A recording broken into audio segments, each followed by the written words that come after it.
قال اللہ تبارک و تعالی فی القرآن المجید والفرقان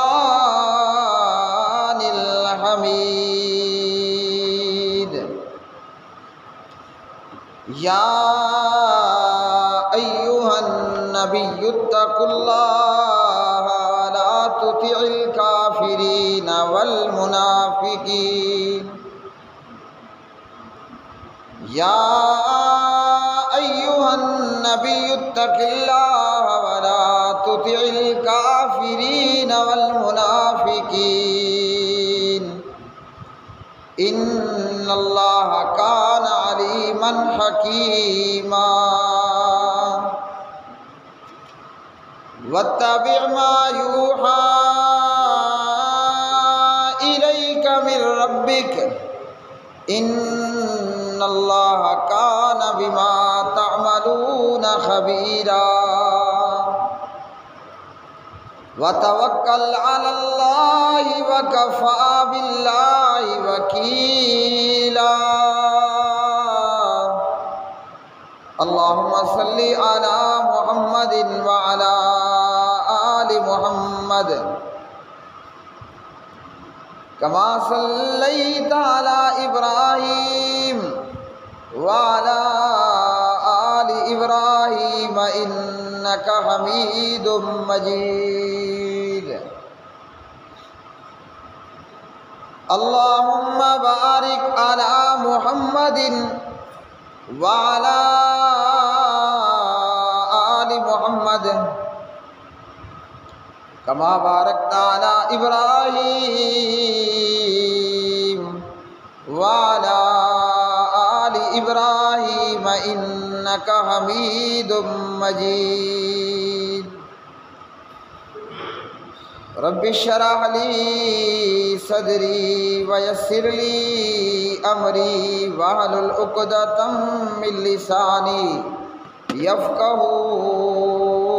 قولی۔ ہر قسم کی حمد و ثنا اللہ مالک العلام ذوالجلال والاکرام کے لیے، بے شمار درود و سلام نبی مکرم رسول معظم محمد مصطفیٰ احمد مجتبیٰ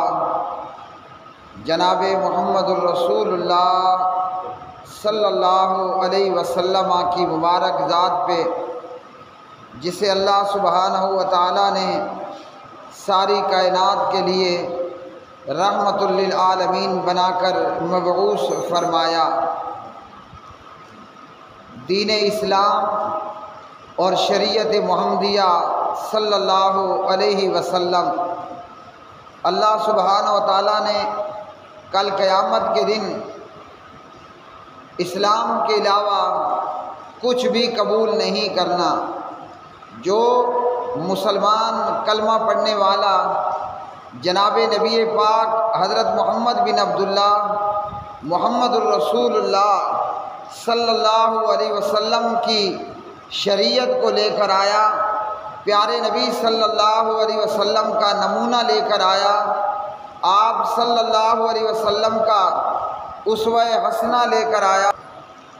اللہ پاک پروردگار نے صرف وہی کچھ ہی قبول کرنا ہے جو دین اسلام کے مطابق ہوا اور پیارے نبی صلی اللہ علیہ وسلم کی شریعت کے مطابق ہوا۔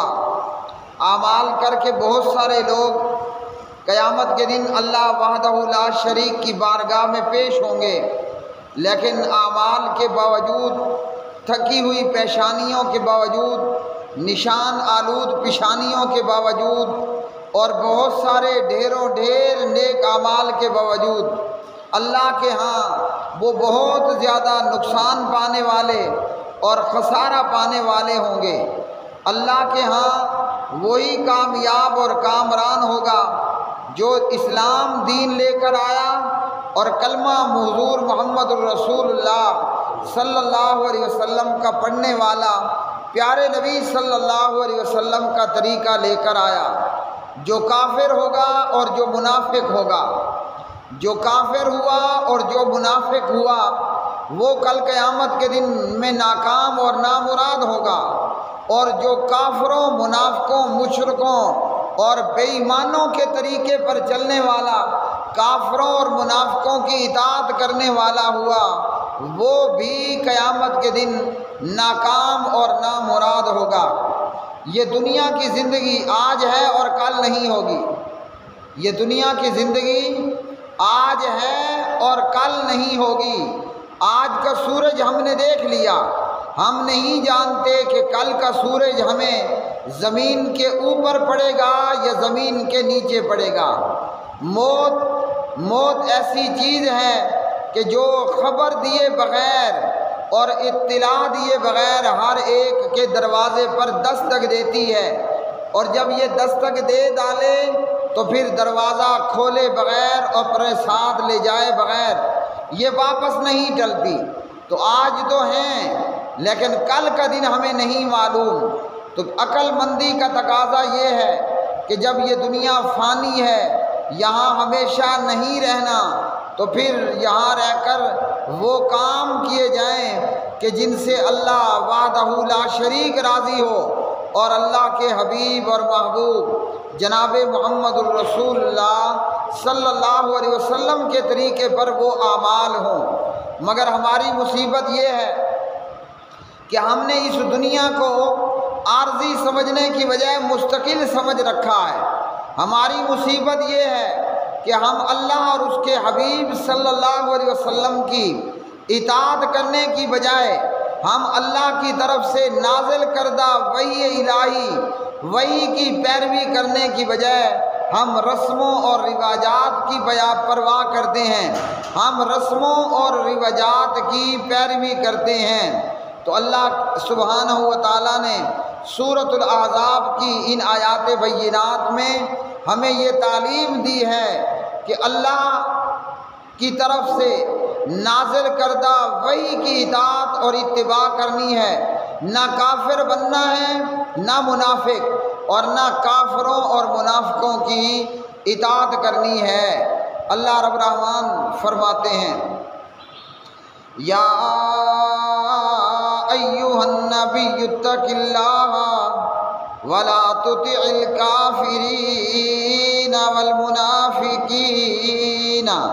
ان اللہ کان علیما حکیما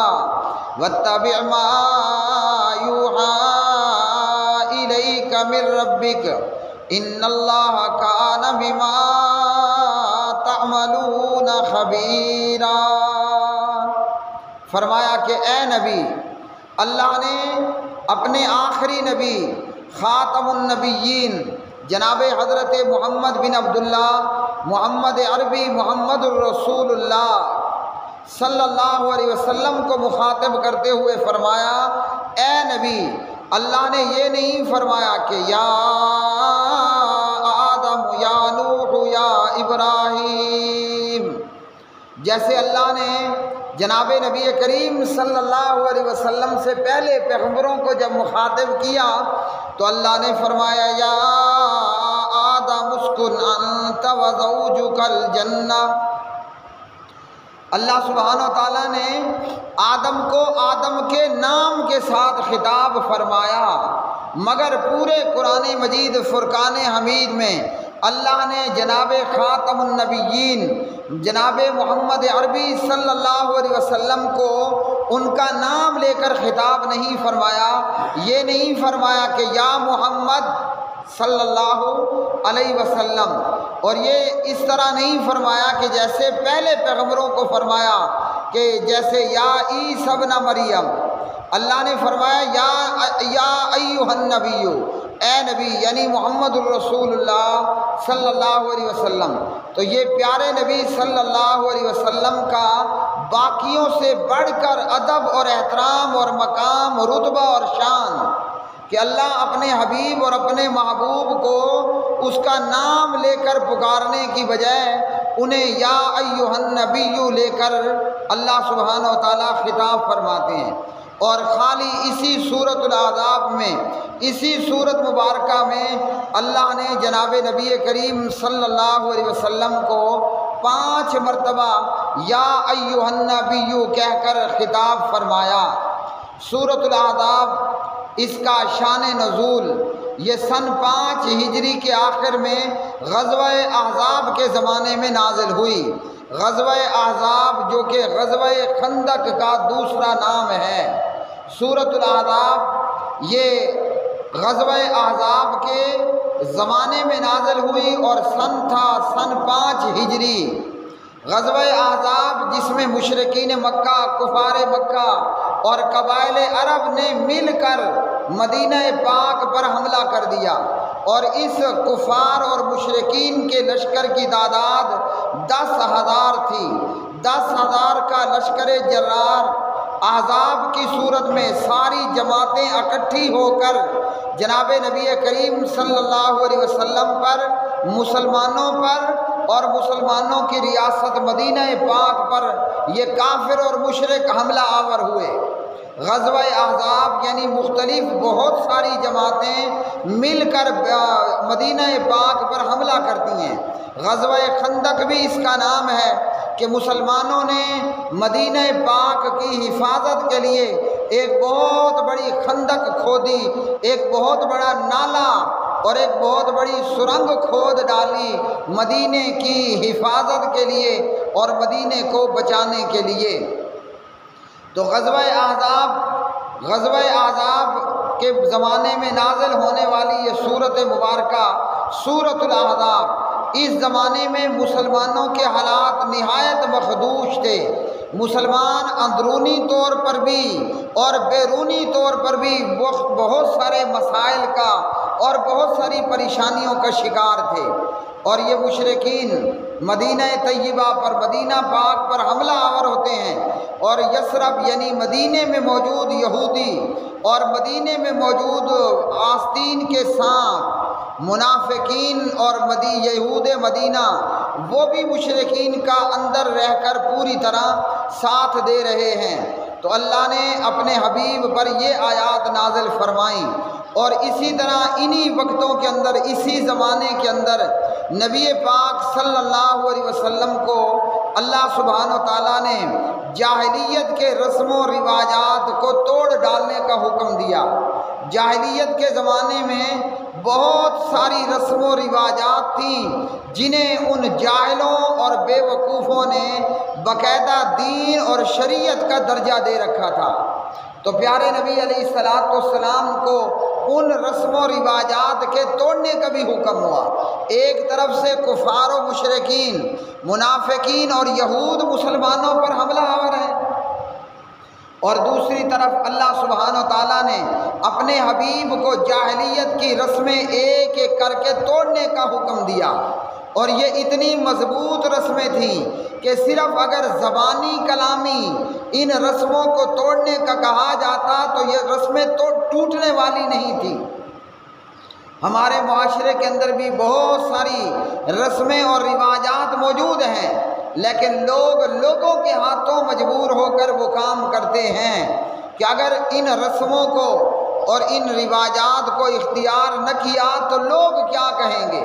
ہمارے رشتہ دار اور ہمارے محلے دار کیا کہیں گے۔ ہمیں پرواہ اس بات کی ہونی چاہیے کہ مجھے میرا رب کیا کہے گا، لیکن اللہ سبحانہ و تعالیٰ کی ہمیں پرواہ ذرہ برابر نہیں ہوتی، اور لوگوں کی پرواہ بے انتہا ہوتی ہے۔ ہمارے ہاں بھی زندگی کے مختلف شعبوں کے اندر مختلف قسم کی رسم و رواجات موجود ہیں۔ یعنی شادی ہو رہی ہے تو شادی کے گھر میں ڈول بجانا، میوزک چلانا، گانا لگانا یہ فرض ہے، نہیں تو لوگ کیا کہیں گے کہ جناب آپ کے ہاں شادی ہو رہی ہے یا ماتم ہو رہا ہے، یہاں مردہ ہوا ہے، یہاں دولہا پیدا ہوا ہے، اور یہاں یہ دلہن آ رہی ہے۔ یعنی یہ اتنی بڑی رسم ہے، اتنا بڑا رواج ہے کہ جس گھر میں شادی ہو وہاں لائٹنگ کرنا ضروری ہے، نہیں تو جناب لوگ کیا کہیں گے کہ ہمارے ہاں کوئی مردہ ہوا، کوئی مر گیا ہے۔ بھلے دوسروں کا سکون برباد اور تباہ ہو جائے کوئی پرواہ نہیں، لیکن شادی ہو رہی ہے، ہمارے ہاں کوئی مردہ تو نہیں ہوا، لائٹنگ بھی فرض ہے، میوزک بھی فرض ہے، موسیقی بھی فرض ہے، گانا بجانا بھی فرض ہے، ورنہ سمجھا جاتا ہے کہ یہاں تو شادی ہو نہیں رہی ہے۔ اور اگر مرنے کی بات دیکھیں،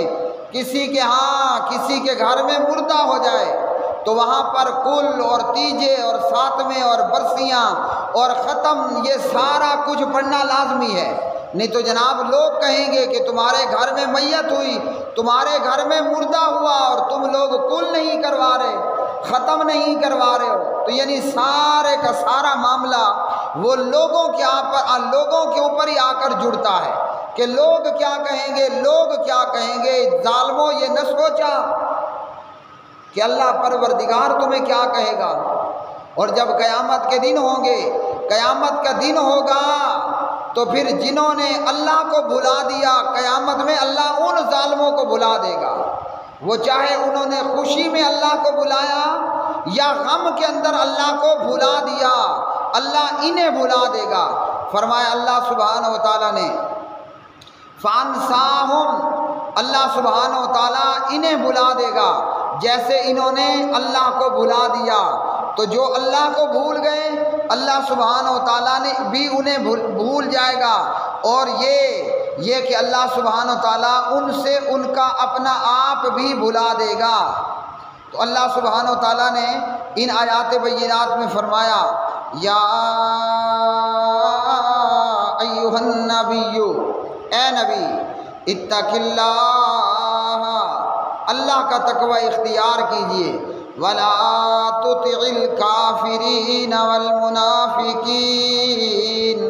کافروں اور منافقوں کی اطاعت مت کیجئے، کافروں اور منافقوں کی اطاعت مت کیجئے۔ پیارے بھائیوں، اگر ہم غزوہ خندق اور غزوہ احزاب کی بات کریں، منافقوں نے مدینہ طیبہ میں کیا جو ہے وہ افواہ پھیلا رکھی ہے۔ منافق کہہ رہے تھے کہ اے اہل مدینہ، یا آل یثرب، اے اہل یثرب، لا مقام لکم فرجعوا، آج کافر اتنا بڑا لشکر لے کر آئے ہیں کہ دوڑ جاؤ۔ 10,000 کا لشکر جرار مدینہ پاک پر حملہ آور ہے، اندر موجود منافق مسلمانوں کو کمزور کرنے کے لیے، مسلمانوں کے حوصلوں کو توڑنے کے لیے کیا کہتے ہیں، یا آل یثرب فرجعوا، اے مدینے والوں بھاگ جاؤ، کوئی مقابلہ نہیں، آج دوڑے لگا دو۔ یعنی کہاں تم آٹے میں نمک برابر بھی نہیں ہو، اور کہاں یہ مدینے کی باؤنڈری پر موجود اتنا بڑا لشکر جرار، تو اہل مدینہ اہل یثرب کی یہ تکہ بوٹی بنا ڈالے گا۔ تو منافقوں کے اور کافروں کے یہ حال تھے۔ اللہ سبحانہ و تعالیٰ نے فرمایا کہ کافروں اور منافقوں کی اطاعت مت کیجئے، مطلب اللہ کا حکم ہے تو ڈٹ کر کے کھڑے ہو جائیے، ان کافروں اور منافقوں کا کہنا مت مانیے۔ تو اللہ نے اپنے حبیب کو تقوی کا حکم دیا۔ جب معصوم کو اللہ تقوی کا حکم دے رہا ہے تو ہمارے لیے تو بالاولیٰ اور اعلیٰ ضروری ہے کہ ہم اللہ سبحانہ و تعالیٰ کا تقوی اختیار کریں، اللہ کا ڈر اختیار کریں۔ اور فرمایا منافقوں کی اطاعت بھی نہیں کرنی۔ جاہلیت کے رسم و رواجات میں ایک رسم یہ بھی تھی کہ جس طرح اپنے سگے بیٹے کی بیوی سے نکاح کرنا حرام ہے، اسی طرح منہ بولے بیٹے کی بیوی سے نکاح کرنا بھی حرام تھا۔ حضور حضرت محمد عربی محمد الرسول اللہ صلی اللہ علیہ وسلم کی شریعت کے اندر اللہ نے سگے بیٹے کی بیوی یعنی اپنی بہو کے ساتھ نکاح کرنا حرام بتایا۔ سورۃ النساء پارہ نمبر 4 میں ہے وَحَلَائِلُ أَبْنَائِكُمُ الَّذِينَ مِنْ أَصْلَابِكُمْ، اللہ نے سگے بیٹے کی بیوی بہو کے ساتھ نکاح کرنا حرام بتایا۔ اور جاہلیت کے معاشرے میں یہ تھا کہ منہ بولا بیٹا جو حقیقی بیٹا نہیں ہے، بس منہ بولا بیٹا ہے، منہ بولے بیٹے کی بیوی کے ساتھ بھی نکاح حرام تھا۔ جناب حضرت زید بن محمد جو کہ دراصل زید بن حارثہ تھے، حضرت زید بن حارثہ نبی پاک صلی اللہ علیہ وسلم کے غلام تھے۔ اور پیارے نبی علیہ السلام نے جناب زید کو آزاد کر دیا، اور آزاد کرنے کے بعد حضور نبی کریم صلی اللہ علیہ وسلم نے حضرت زید اپنے منہ بولے بیٹے کے ساتھ اپنی پھوپھی زاد حضرت زینب رضی اللہ تعالی عنہا کا نکاح کر دیا۔ اب یہ بہت بڑی بات تھی کہ نبی پاک صلی اللہ علیہ وسلم نے اپنے غلام کو آزاد کیا۔ جاہلیت کے معاشرے میں غلام کو آزاد کرنے کے بعد بھی گھٹیا نگاہوں سے دیکھا جاتا تھا، وہ معاشرے کے اندر دلیت اور رذیل سمجھا جاتا تھا، بھلے اس کا مالک اسے آزاد کر چکا۔ جاہلیت میں غلام کو آزاد کر دینے کے بعد بھی وہ معاشرے میں عزت کی نگاہ سے نہیں دیکھا جاتا تھا، لیکن نبی پاک علیہ السلام نے اسے آزاد کیا اور جناب زید کو اتنا بڑا مقام عطا فرمایا کہ آپ صلی اللہ علیہ وسلم نے زید کو اپنا منہ بولا بیٹا بنا لیا۔ اور اتنا ہی احسان نہیں فرمایا، پیارے نبی علیہ السلام نے جناب زید کا نکاح حضرت زینب سے کر دیا۔ زید غلام بھی تھا، زید کالا بھی تھا جیسے بیت اللہ کا غلاف کالا، زید موٹے موٹے ہونٹوں والا بھی تھا، اور دوسری طرف جناب حضرت زینب وہ سیدہ ہیں، قریشی ہیں، ہاشمی ہیں، اور حسن و جمال ایسا کہ سورج اور چاند بھی شرما جائے، تارے اور سیارے بھی شرما جائیں۔ تو پیارے نبی علیہ السلام نے جناب زید کو اپنا بیٹا بنا لیا۔ کس لیے بنایا؟ کہ زید کے ماں باپ اور زید کے خاندان کے لوگ زید کو تلاش کرتے ہوئے آئے اور اپنے بیٹے کو پا لیا، تو جناب زید نے اپنے رشتہ داروں اور اپنے ماں باپ کے پاس جانے کی بجائے نبی پاک صلی اللہ علیہ وسلم کے پاس رہنا پسند فرمایا۔ تو پیارے نبی صلی اللہ علیہ وسلم نے زید کا اتنا بڑا جذبہ دیکھتے ہوئے حضرت زید بن حارثہ کو اپنا بیٹا بنایا، اور لوگ زید کو زید بن حارثہ کی بجائے پھر زید بن محمد کہا کرتے تھے۔ یعنی پیارے نبی صلی اللہ علیہ وسلم کا بیٹا۔ اب ہوا یہ کہ جناب زید نے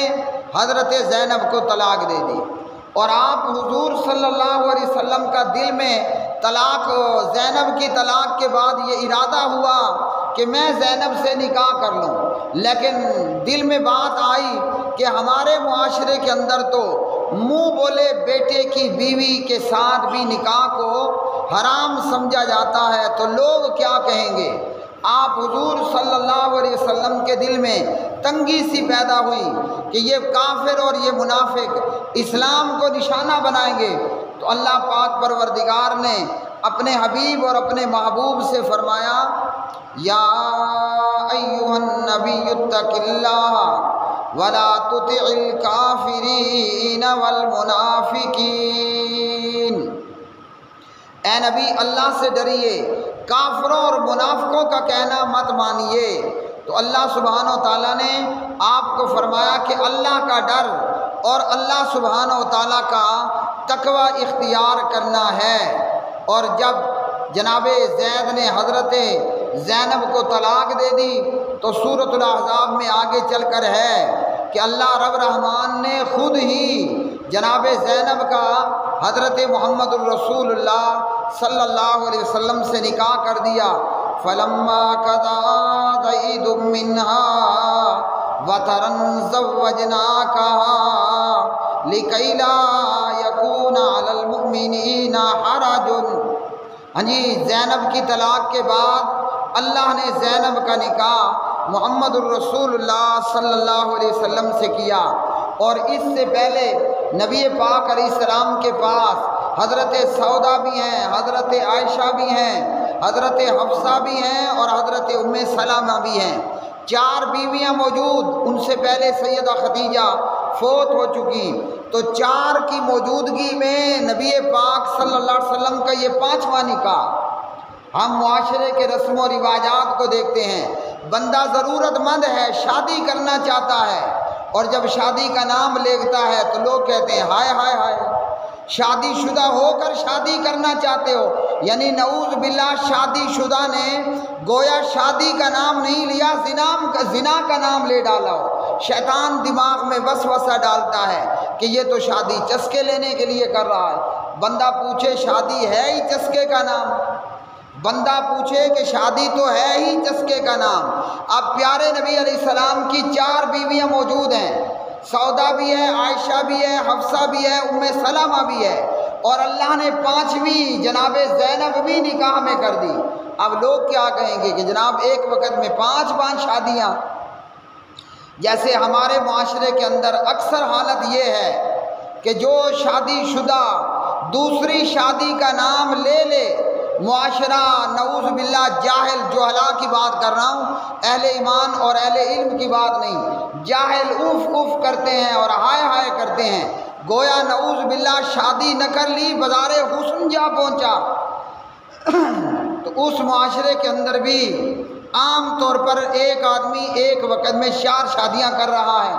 لیکن پیارے نبی علیہ السلام نے 5ویں شادی کر ڈالی، اور یہ کوئی عام شادی نہیں تھی، یہ اپنے منہ بولے بیٹے جناب زید کی متعلقہ سے شادی ہے۔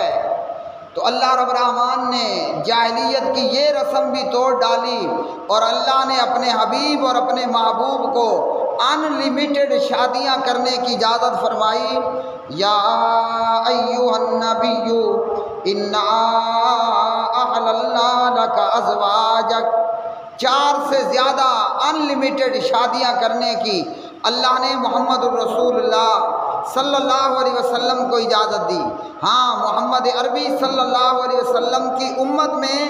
ایک مسلمان اور مومن کو ایک وقت میں 4 شادیاں کرنا الاؤڈ ہے۔ اگر ایک مر جاتی ہے یا اللہ نہ کرے بیچ میں طلاق ہو جاتی ہے تو پھر ایک اور کر لے، پھر ایک اور کر لے۔ تو پیارے نبی صلی اللہ علیہ وسلم نے یہ 5واں نکاح کر لیا۔ اب یہ 5واں نکاح کیوں کیا؟ کیا ضرورت تھی؟ نبی پاک علیہ السلام کو شادی کرنے کی کیا ضرورت تھی کہ آپ کی تو 4 بیویاں موجود ہیں؟ تو وجہ اس کی یہ ہے کہ اللہ نے اگر ہمارے اندر ایک مرد ہے اور وہ محسوس کرتا ہے، اپنے اندر پاور اور طاقت رکھتا ہے کہ میں شادیاں کر سکتا ہوں اور بچوں اور بیویوں کے اخراجات بھی اٹھا سکتا ہوں، تو وہ شادیاں کر سکتا ہے۔ اور جب ایک بندہ شادی کرتا ہے، یاد رکھ لیں، پہلی ہو یا چوتھی ہو، جب ایک آدمی شادی کر لیتا ہے اور شادی شدہ اپنی بیوی کے ساتھ تعلقات بناتا ہے، پیارے نبی علیہ السلام کی شریعت نے ہمیں بتایا کہ اس تعلق بنانے کے اوپر بھی ثواب حاصل ہوتا ہے، کیونکہ شادی کرنا، بیوی کے ساتھ تعلق بنانا، یہ بذات خود صرف نیکی نہیں ہے،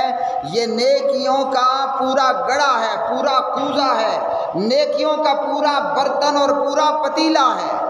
تو پیارے نبی علیہ السلام نے اس لیے شادی کی زینب سے،